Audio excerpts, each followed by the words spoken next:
আমি মোমোটা দিয়ে দেবো এখানে আগে ওদের ভিডিওটা নিয়ে লম্বা ভিডিওটা আসতে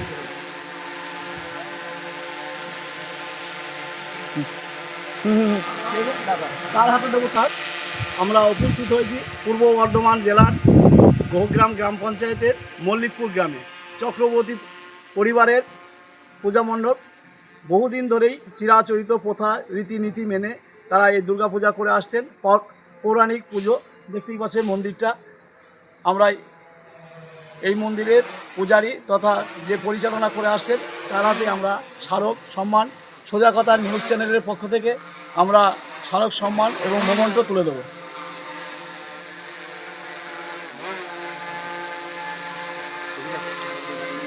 আসুন কিছু লোক আসুন, আমরা সবাই মিলে হাত দিব না। সোজা কথা নিউজ চ্যানেলকে অসংখ্য ধন্যবাদ।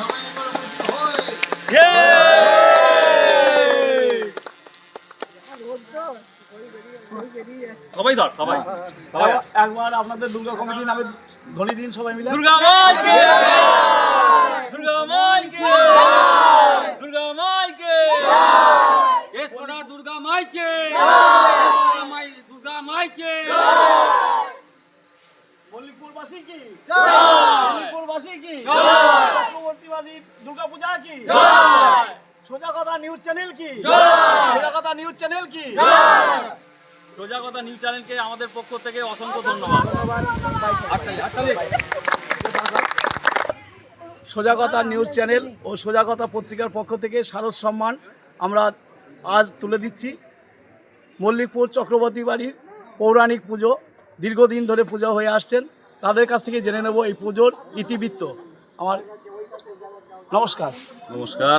প্রথমেই আমি সোজা কথা নিউজ চ্যানেলকে চক্রবর্তী পরিবার তথা মল্লিকপুরের কেশপাড়ার প্রতিটি সদস্যর তরফ থেকে আন্তরিক প্রীতি শুভেচ্ছা জানাই এবং এই দুর্গাপুজোর শুভেচ্ছা প্রতিটি কর্মীকে, প্রতিটি সহযোগীকে আমরা আমাদের পক্ষ থেকে আন্তরিক শুভেচ্ছা এবং অভিনন্দন জানাই এবং এই নিউজ চ্যানেলের উত্তরোত্তর বৃদ্ধি শুভকামনা করি, প্রার্থনা করি।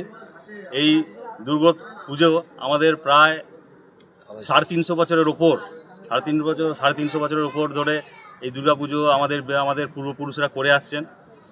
এই মন্দির তখনকার মন্দির, আমাদের ইনি ঠাকুর প্রতিমা করেন, ওনার পূর্বপুরুষরা দীর্ঘদিন ধরে প্রতিমা করে এসছেন, উনিও আজকে করছেন।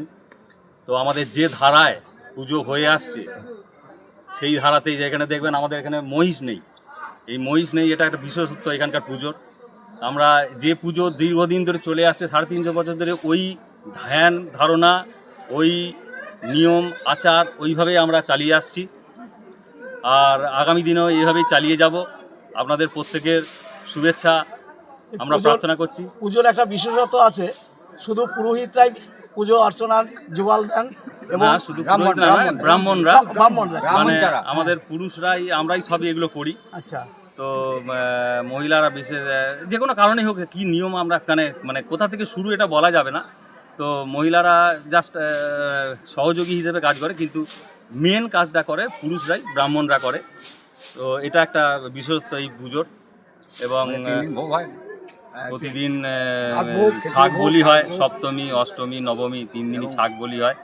এবং শুধু পরিবারের বলি হয় না, গ্রামেরও বিভিন্ন লোকজন নানা রকম মানত করে থাকে, সেই মানত অনুযায়ী এই ছাগ বলি হয়। এবং সবথেকে বড় কথা এই যে এই কেশপাড়া, এই বাগদিপাড়ার প্রতিটি সদস্য এখানে সমানভাবে পার্টিসিপেট করে। এটা আমাদের কাছে একটা গর্বের, আনন্দের, যে আমরা এতজন মানুষকে নিয়ে একসঙ্গে চলি এবং সবাই আনন্দ করে। এটা হচ্ছে আমাদের কাছে বড় পাওনা। মায়ের কাছে কি প্রার্থনা জানাবেন এলাকাবাসী? মায়ের কাছে আমরা বিশ্বের শান্তি কামনা করি, আর কিচ্ছু না। সবাইকার উন্নয়ন কামনা করি আর গোটা বিশ্বের অশান্ত বিশ্বে শান্তি কামনা করি। আপনার নাম ও পরিচয়? আমার নাম চন্দ্রদীপ চক্রবর্তী, আমি এই গ্রামের বাসিন্দা, অন্য জায়গায় চাকরি করি। তো এই মাটির ছেলে আমি। এই পুজোর সময় কি আসেন না সারা? হ্যাঁ, এই পুজোর সময় আমরা ষষ্ঠীর দিন, পঞ্চমীর দিন যে যার যেমন ছুটি ছাটা হয়, প্রত্যেকে আমাদের প্রায় 80-85 জন সদস্য আমাদের পরিবারের সবাই জড়ো হয়। এর একটা বিরাট মহামিলন আর কি আমাদের কাছে। ধন্যবাদ। ধন্যবাদ। নমস্কার। মল্লিকপুরের চক্রবর্তী বাড়ির পূজা, আপনারা এই পুজোর দিনেই আসেন। আপনারা কি এই এলাকায় থাকেন না বাইরে কর্মসূত্রে থাকেন? না, আমরা তো অ্যাকচুয়ালি এই বাড়িরই মানুষজন, আমরা এই মাটিরই লোকজন, আমরা বউ যারা হচ্ছি।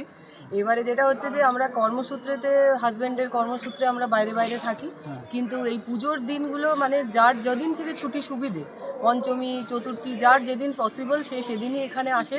আর এখান থেকে গোটা পুজো, দশমী, একাদশী, এখানে তো একাদশীতে ঠাকুর বিসর্জন হয়, তো দিয়ে তারপরে দ্বাদশীর দিন যদি যার যেমন পসিবল হয় সে তেমনি আস্তে আস্তে নিজেদের এই কটা দিন কিভাবে কাটান আপনারা? এই কটা দিন আমরা সবাই মিলে এক জায়গাতেই মোটামুটি রান্না হয়। আগে তো আমাদের পৈতৃক বাড়িতে যখন আমরা থাকতাম তখন এক জায়গাতেই একদম সবার খাওয়া দাওয়া হতো, এখনও মোটামুটি তাই হয়।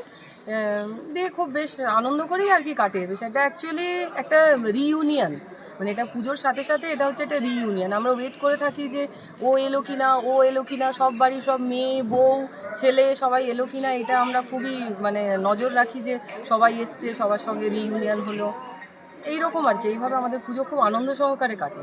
আপনার নাম ও পরিচয়? আমার নাম হচ্ছে পিয়ালি চক্রবর্তী, আমি এই বাড়ির বউ। ধন্যবাদ। আমার পরিচয়। নমস্কার। সোজাগতা নিউজ চ্যানেলকে খুবই ধন্যবাদ। জোরে বলুন। সোজাগতা নিউজ চ্যানেলকে আমাদের খুবই ধন্যবাদ। আচ্ছা, আজকে শুভ অষ্টমী, হ্যাঁ। মহাষ্টমী। হ্যাঁ, সবাইকে ধন্যবাদ। সবাই ভালো থাকুন। আমাদের বাড়ির পূজা এটা। আমরা তো জন্ম থেকেই দেখছি, আমরা কোনোদিন আশা করতে পারি না যত বড়ই পুজো হোক বাইরে আমরা কোথাও যাব, মানে এখানটাই আমাদের প্রিয়। মানে নাচতে পারলে আমাদের, আমি আজ পর্যন্ত হয়নি, আজকে আমার বোধহয় 64 বছর বয়স হলো, আমি জন্ম থেকেই এখানেই পুজো দেখছি। আর কোনোদিন আশা করি না যে কোথাও অন্য কোথাও পুজো দেখবো, বরং নাচতে পেলে একদিন যদি আসতে দেরি হয় ভীষণ কষ্ট হয়। আমাদের বাড়ির ছেলেমেয়েরা, বউরা সবাই আসে এখানে, আমরা প্রচণ্ড আনন্দ করি। হ্যাঁ, খুব সবাই সবার সাথে দেখা হয়। সারা বছরই তো আমরা বাইরে থাকি, আমাদের বাবারাও বাইরে থাকতেন, বাবা কাকারাও চাকরি সূত্রে, আবার ভাইরাও থাকে, কাজে আমাদের এখানে থাকা হয় না। আমরা সারা মায়ের টানে এই পুজোর দিনটাই সবার সঙ্গে মিলবন্ধন হয়। হ্যাঁ, ওই জন্য আমরা সারা বছরটা এটার জন্য অপেক্ষা করে থাকি। আজকে সোজাগতা নিউজ চ্যানেল আপনাদের স্মারক সম্মানে সম্মানিত করলো এই পুজো কমিটিকে, আপনার বাবার বাড়ির পুজোকে। ভীষণ সেটা কি আনন্দ কতটা আনন্দ পাচ্ছেন? ভীষণ আনন্দ। তাহলে একবার এই আপনাদের দুর্গা কমিটির নামে একটা জয়ধ্বনি হোক। জয় আমাদের জয় দুর্গা কমিটি, জয় জয় সোজা মাই কি জয়, সোজাগতা নিউজ কি জয়। খুব আনন্দ পেলাম। ভালো থাকুন সবাই, সবাই ভালো থাকুক, এটাই মায়ের কাছে কামনা করি, যে যেখানে আছে।